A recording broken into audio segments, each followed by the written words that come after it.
మాత్రే నమ భగవద్బంధువు కూడా నమస్సుమాంజలి గురుదేవుల పాదపద్మాలకు శిరసాష్ట నమస్కారాలు. నెగటివ్ ఎనర్జీ ఉందని ఎలా తెలుసుకోవాలి, నెగటివ్ ఎనర్జీ పోవడానికి పరిష్కారం కూడా చెప్పుతూ ఉన్నాను. గృహం నందు ప్రశాంతవర్ణ వాతావరణం ఉండదు. మొట్టమొదట ఏ పనులు తలపెట్టినా కూడా ఆటంకాలు అవుతూ ఉంటాయి.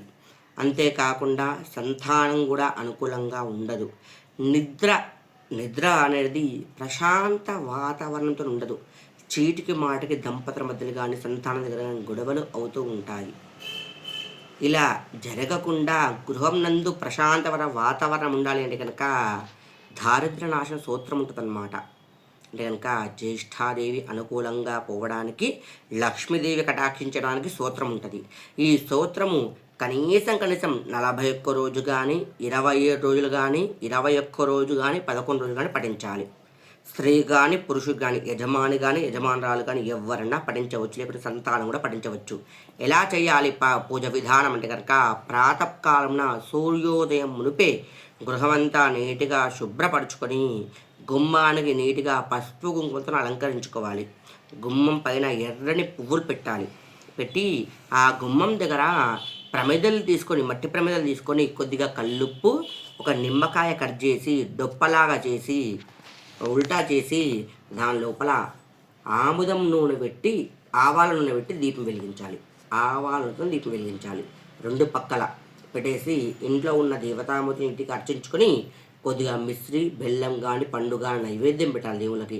నైవేద్యం పెట్టేసి పొగ సాంబ్రాణి కానీ ధూప్ స్టిక్స్ కానీ 2 నగరవతులు సరే వెలిగించి గృహమంతా తిప్పేసి గుమ్మం ఎడమ భాగం నందు లోపలికి వస్తున్నాయి కనుక ఎడమ భాగం నందు అగరబత్తులు పెట్టేసి ఈ మంత్రాన్ని పఠించాలి. ఏ మంత్రం అంటే కనుక ఈ మంత్రాన్ని ఎవరైతే మనసా వాచా కర్మణ ధ్యానిస్తూ చదువుతూ ఉంటారో ఖచ్చితంగా గృహం నందు ప్రశాంతమైన వాతావరణం ఉంటుందన్నమాట.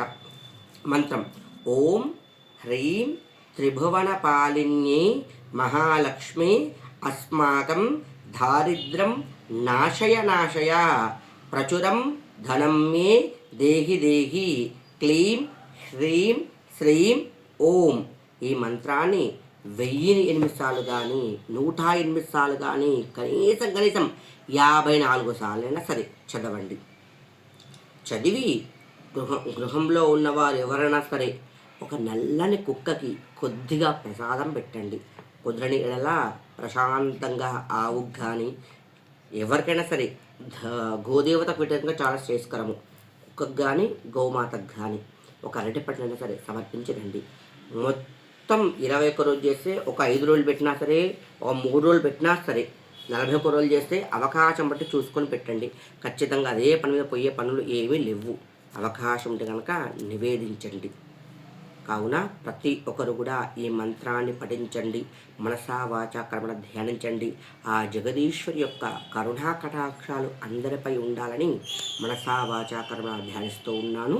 శ్రీమాత్రే నమః.